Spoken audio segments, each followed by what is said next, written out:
silakan duduk dong. Nggak lama. Iya. Oh, butuh dong, guys. Hah? Masuk dong. Sebentar. Atau sebentar, Padi, mohon izin sebentar, Padi. Wah, ada Kim. Hah? Ih, gitu nyapa dong, nyapa tuh, ya. Makasih banget. Apa sih? Aduh, cucok deh. Nanti kalau nggak ada data dibilang hoax. Cucok deh. Mantap dikit. Jangan dibaca keras-keras namanya siapa. Ari, ayo. Oke. Ini bukti nyata.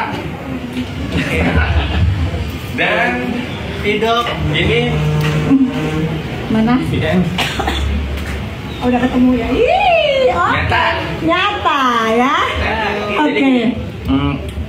Oh, satu lagi sama dalang yang kemarin kejadian itu ya. Iya. Oh iya. Oh, nggak ada bapaknya ternyata ya. Nyata ya.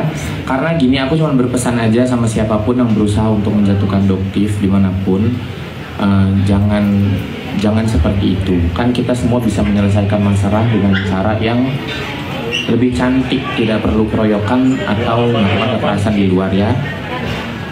Kasihan loh, ini orang maju buat Indonesia ya. Gitu. Jadi sekiranya nanti Doktif membutuhkan data pendukung dan lain-lain, hubungi aku. Ini akan aku kirim nanti. Tapi saya peras kamu dulu 100 miliar boleh?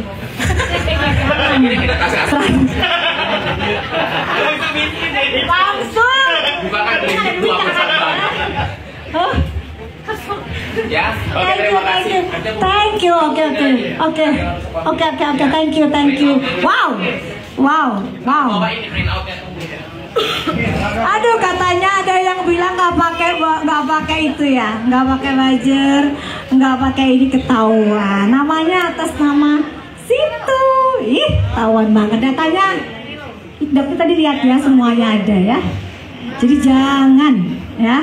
Nanti Dokter kalau spill, seluruh masyarakat Indonesia geger ya. Spill dong, spill. Thank you. Ayo. Ayo sudah. Terus Dokter juga ingatkan untuk SS, tolong ya, jika kamu memiliki hutang, tolong dibayar ya sayang. Jadi korban-korbannya banyak banget nagihnya, kenapa jadi ke Doktif ya? Kok mereka pada nggak takut ngomong? Gitu loh, pada takut ngomong semua, takut diserang gitu. Kenapa? Jangan ya, nanti di ini loh, ditagih satu-satu, dilaporin satu-satu loh. Mau nggak? Masyarakat jadi tahu, ya. Hoax biasa ya. Kalau hoax, tuntut dong Doktif, tuntut. Ya. Kebenaran bukan pencemaran nama baik, itu fakta. Oke guys ya. Salam cerdas bareng Doktif, Dokter Detektif. Bye. Kalian pada ketinggalan preskonnya Doktif. Di video kali ini aku mau jelasin ke kalian beberapa poin yang dibahas oleh Doktif di preskon tadi malam. Yang pertama, membahas kasusnya DRL yang masih menjual skincare-nya yang mengandung kandungan berbahaya. Doktif sudah berkoordinasi dengan pihak terkait dan alhamdulillahnya produk tersebut sudah ditarik. Juga dibahas tentang DRL yang kebal hukum. Di pembahasan ini, Doktif akan terus berjuang untuk memulihkan citra kepolisian menjadi bersih dan tidak ada yang namanya kebal hukum. Yang kedua adalah membahas tentang produknya SS yang direview oleh dokter detektif di malam sebelum pengeroyokan itu terjadi. Yang ketiga, membahas tentang kejadian pada malam pengeroyokan atau persekusi yang terjadi pada Doktif secara bergerombol di sebuah restoran hingga membuka bukti CCTV mulai dari datangnya SS beserta timnya, ditahannya Doktif dengan ditutupnya pintu restoran tersebut oleh oknum yang katanya anggota atau aparatur negara. Lalu dugaan adanya penyogokan atau memberi uang kepada oknum tersebut hingga nomor Doktif disebarluaskan dan juga fitnah-fitnah lainnya. Gak cuman itu loh, staf Doktif dan juga supirnya juga ikut memberikan tanggapan bahwa mereka mengalami trauma, dan supirnya pun menjelaskan bahwa jawaban supir saat ada di TKP itu dikarenakan takut dan terintimidasi. Di preskon Doktif malam ini, kabarnya akan ada beberapa pasal susulan yang akan dilaporkan oleh Doktif ke kepolisian, seperti pencemaran nama baik, Undang-Undang ITE, pelecehan seksual, dan beberapa pasal lainnya. Oke, SS masyarakat Indonesia tahu seperti apa karakter mereka sebenarnya. Gitu. Jadi nggak perlu kenapa dia takutin atau dihadapin dengan marah-marah, nggak perlu. Dokter pun nggak takut karena semua yang disampaikan fakta.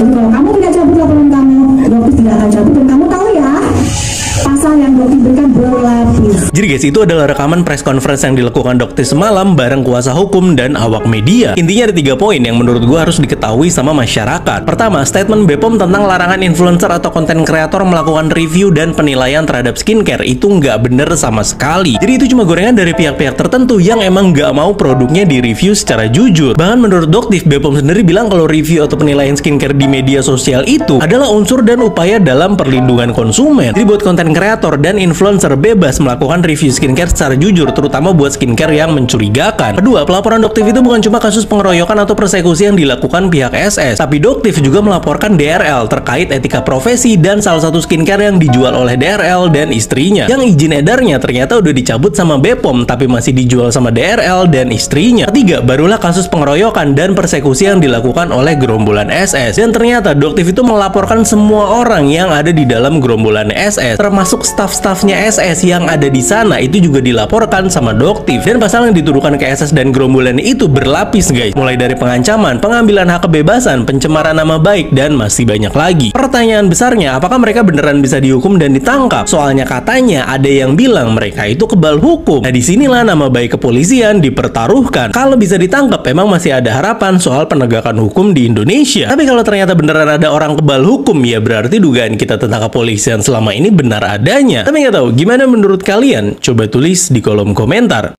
Kalau memang dasarnya orang itu tulus dan benar-benar baik, Tuhan sendiri yang akan membelanya. Saya percaya itu, apalagi saya ngelihat itu pada Doktif.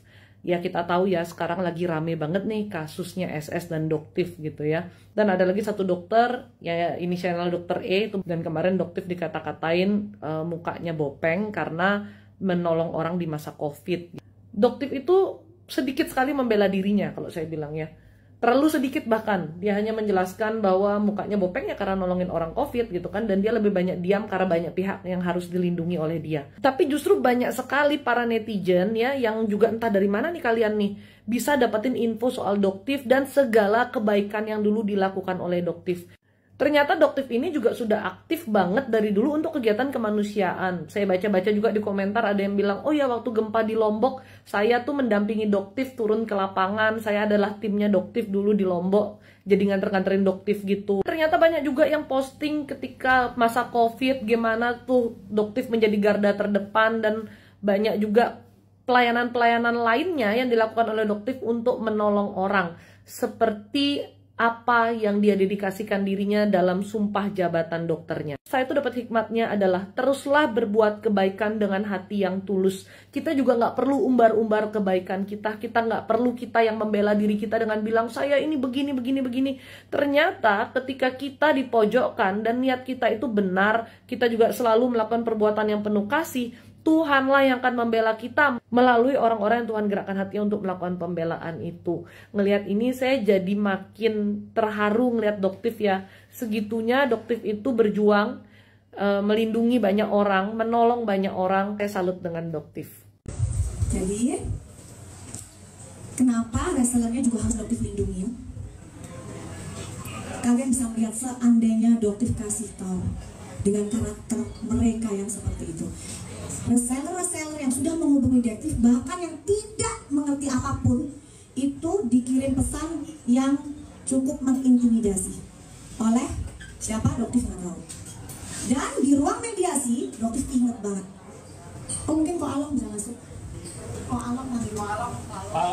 Yang di ruang mediasi adalah Ko Along. Ada saksi ya di sini, Doktif ngomong apa adanya.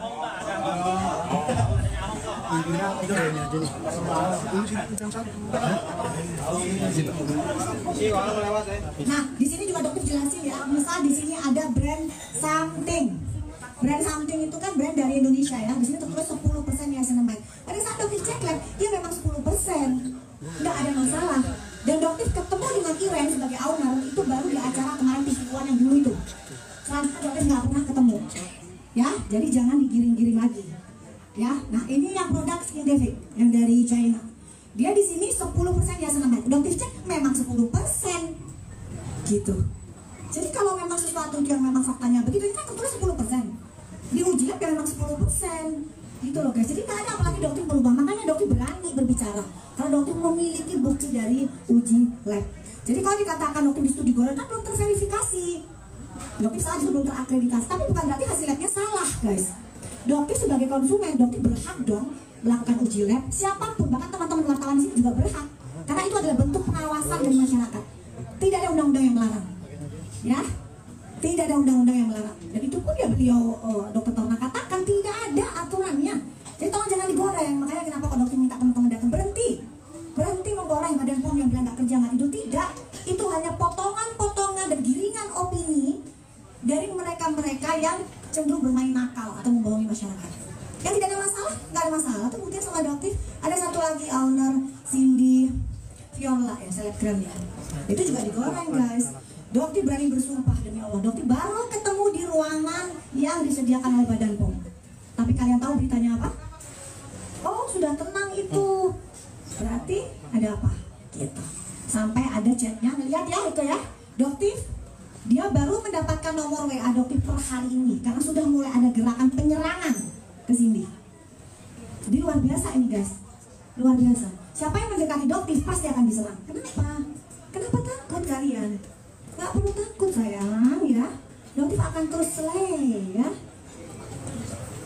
Gitu. Jadi untuk udah ya guys ya, apalagi tadi harus dokter. Oh ya Pak Alam ya, oh ya lupa. Yang sana saya guys, banyak banget soalnya pengen dokter ucapkan nggak sesuai sama yang kalian baca nih di media, itu banyak banget. Jadi pada saat kalian lihat di media, pada saat live itu kan ada satu panda AA ya yang dokter Arif, sebutin aja lah Arif Afanda, sebutin aja. Jadi dia ini dengan lantang sekali dia menyebut Boteng, mengatakan membeli dokter dengan muka Boteng lah, nggak peduli dengan dokter yang merawat pasien COVID lah, dengan tertawa sini seperti itu. Pada saat di ruang mediasi guys, apa yang terjadi? Kok Panda kamu kicau? Kenapa? Kamu tundukkan kepala kamu nggak berani berkata apa-apa. Yang dokter sangat sesalkan adalah ucapan dari suami SS. Dia berkata, kalau saya cuma mau tanya, reseller yang kamu beli itu di mana? Jika saya tahu itu memang reseller SS, besok saya akan pergi ke Kalimantan dengan membawa parang. Bener nggak itu? Kamu ucapkan itu. Kita semua kaget. Polisinya kaget, kita semua. Betul ya Pak Along ya? Tuh. Jadi dokter akan pasang badan untuk semua reseller. Nggak akan dokter sebutkan. Itulah kelakuan kamu di ruang mediasi. Mungkinkah dokter membahayakan reseller yang sudah kamu rugikan? Itu adalah produk kamu. Kan kamu akuin sendiri di produk kamu. Dan resellernya sudah cek sendiri dengan dokter. Seharusnya kamu sebagai pemimpinnya, awalnya dikembalikan gitu loh. Refund, kembalikan hak-hak mereka. Bukan dengan cara kamu lepas tangan. Terus dengan menggunakan cara-cara seperti itu. Gitu. Ya, oke? Dan juga dia bilang bahwa kok cuma satu pasal, pada satu dokter capek banget ya guys ya. Yang penting laporan sudah masuk. Jadi sekarang kepada Bapak Kapolda Metro Jaya bakal ada laporan tambahan dan juga yang terlapor ditambah ya tadi ya. Ada tambahan laporan, tambahan pasal yang cukup banyak juga. Jadi ini waktu dan tempat saya serahkan kepada lawyer dari dokter. Laporkan. Jadi apa yang di sini itu karena pada saat itu nama yang dokter ketahui pada saat itu. Udah itu udah malam banget, dokter pengen cepat pulang. Ya, tapi nanti akan ada beberapa nama yang pasti akan dokter lapor. Jadi itu saya lanjut lagi tadi. Untuk saat ini laporan yang masuk di Polda Metro Jaya itu terkait dengan dugaan pemaksaan disertai dengan ancaman kekerasan sebagaimana dimaksud dalam pasal 335 KUH Pidana. Timbul banyak pertanyaan, baik di media sosial ataupun yang disampaikan kepada saya secara pribadi atau teman-teman tim hukum lainnya, bahwa kenapa hanya pasal 335 yang dimasukkan dalam laporan polisi tersebut. Jadi kami coba klarifikasi. Karena pada malam itu kejadiannya mengalir begitu saja, setelah dari tempat kejadian perkara kemudian kami ke polsek, di polsek kami mediasi, tidak tercapai titik temu, masing-masing pihak ingin melakukan upaya atau langkah hukum. Akhirnya setelah dari polsek kami langsung membuat laporan polisi ke Polda Metro Jaya malam itu juga. Nah, kami sebagai tim penasihat hukum yang kebetulan hadir pada saat itu, seketika itu, tentu berupaya objektif ya. Kami berupaya objektif, kami melihat fakta-fakta yang ada, dan fakta-fakta yang kami peroleh dalam waktu yang singkat itu, hanya beberapa jam, kami hanya bisa bertanya dengan beberapa saksi yang melihat, kami baru bisa menyimpulkan satu kejadian atau satu peristiwa pelanggaran hukum terkait dengan upaya pemaksaan itu tadi. Nah, setelah itu keesokan harinya kami kembali bekerja, mengumpulkan beberapa bukti, mengolah data, mungkin sempat menanyai beberapa orang. Akhirnya kami sudah mendapatkan beberapa tambahan informasi, dan kedepannya akan kami tindak lanjuti terkait dengan adanya dugaan pelanggaran hukum lainnya, seperti itu. Iya.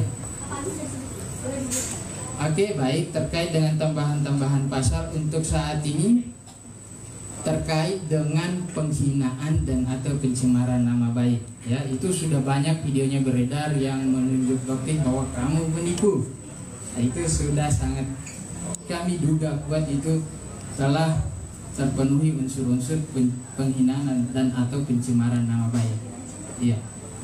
Kemudian terkait dengan adanya dugaan pelecehan seksual, terus adanya dugaan perampasan kemerdekaan, dan ini sedang kami pelajari ya, kami sedang dalami, dan sesegera mungkin kami akan masukkan laporan polisi lagi. Jadi penambahan pasal ada lagi tadi sebenarnya ya, kita mau lagi dipelajari lagi, ada lagi. Iya, jadi ada juga penyebaran data pribadi ya. Yang lucunya, yang awalnya ada pagi-pagi dokter sebarin itu, dokter bangun tiba-tiba penuh dengan spam, ribuan WA masuk. Tiba-tiba dokter dilaporkan nih ke Polda Metro dengan penyebaran juga data pribadi yang dokter pasang di profil WhatsApp. Oke. SS. Di sini dokter langsung ya tanya kamu nih, pasti kamu lihat kan? Oke. Kamu melakukan insta dari yang chatnya dokter baca ya, yang di situ terlihat jelas meskipun kamu tutupin. Ada cerita nih beberapa orang yang bilang dia lupa untuk mencoret tapi dia hapus. Nah selanjutnya dia coret tapi hanya setengah. Jadi masih terlihat dengan jelas, dan dokter punya semuanya, nomornya dokter, ya. Tapi kamu melaporkan dokter, kamu instannya kamu, anggotanya, followernya ada 3 juta lebih. Dokter cuman pasang di profil WhatsApp, yang sebenarnya yang baca, yang tahu itu cuman kurang dari 500 orang. Nggak apple to apple nih. Kamu yang melaporkan dokter penyebaran data pribadi yang cuma 500 orang, kamu menyebarkan di 3 juta lebih follower Insta. Oke. Jadi sekarang kamu melaporkan dokter yang sudah tidak ingin melaporkan masalah ini, dokter akan melaporkan. Jadi kita sama nih, ya. Jadi kalau kamu tidak cabut, ya dokter nggak akan cabut.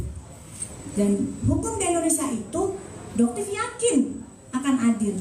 Apakah efeknya sama? Apakah dokter akan menerima hukuman yang sama seperti yang kamu lakukan? Hukumannya sama nggak kira-kira? 3 juta lebih yang tersebar dengan 500 orang yang ada di nomornya dokter, ribuan spam yang masuk, apakah seimbang? seperti itu. Doktif ini bukan tipe yang gampang tersulut emosi sebenarnya guys, dan kalian bisa membuktikan. Malah doktif tersenyum. Kenapa? Masyarakat Indonesia tahu seperti apa karakter mereka sebenarnya. Gitu. Jadi nggak perlu kenapa dia takutin atau dihadapi dengan marah-marah, nggak perlu. Doktif pun nggak takut karena semua yang doktif tampilkan fakta. Jadi kalau kamu tidak cabut laporan kamu, doktif tidak akan cabut. Dan kamu tahu ya, pasal yang doktif berikan berlapis. Lumayan nih kalau kamu cabut, lumayan ya pasalnya 1 berkurang ya kan. Dan gak lucu banget ya kalau misalnya doktif masuk, doktif kan pasang badan nih nanti buat sellernya. Nah kita lihat seperti apa. Gak adil banget dong rasanya. Gak apa-apa, doktif itu udah biasa. Mau tidur di atas batu udah biasa. Doktif ini aktivis di bencana. Doktif bisa gak tidur 3 hari untuk membantu daerah bencana. Yang sebenarnya itu adalah foto-foto pribadi yang tidak pernah ingin doktif sebarluaskan. Karena bisa kalian sulit untuk mendapatkan data doktif pada saat bencana, terutama di Palu, Donggala, Lombok. Kalian belum mendapatkan itu dan tolong jangan disebar. Karena doktif nggak mau terkesan kayak riak lah, bantu orang riak, tidak. Doktif itu dokter. Meskipun doktif pengusaha, tetap seorang dokter. Dan passion doktif itu memang untuk membantu teman-teman. Jadi kalau misalnya kalian tanya, banyak banget teman-teman pada saat di bencana nanya, kan dokter sudah di zona hijau, sudah zona nyaman, ngapain di sini? Ini resikonya tinggi, nggak balik guys. Bencananya resikonya tinggi, nggak balik. Kenapa? Ya inilah yang doktif cari, jihad. Gitu. Dan sekarang doktif jihad di dunia perskincarean, puting beliung di dunia skincare. Jadi kalau teman-teman bilang ini pasti gara-gara dokter ini nggak ada bencana, jadi akhirnya mencari begini. Enggak, alhamdulillah insya Allah nggak ada bencana lagi di Indonesia ya. Tapi mentalnya doktif bukan mental seperti itu. Ya, mental doktif pejuang jihad. Oke, terus mungkin ada pertanyaan? Dokter mau tanya.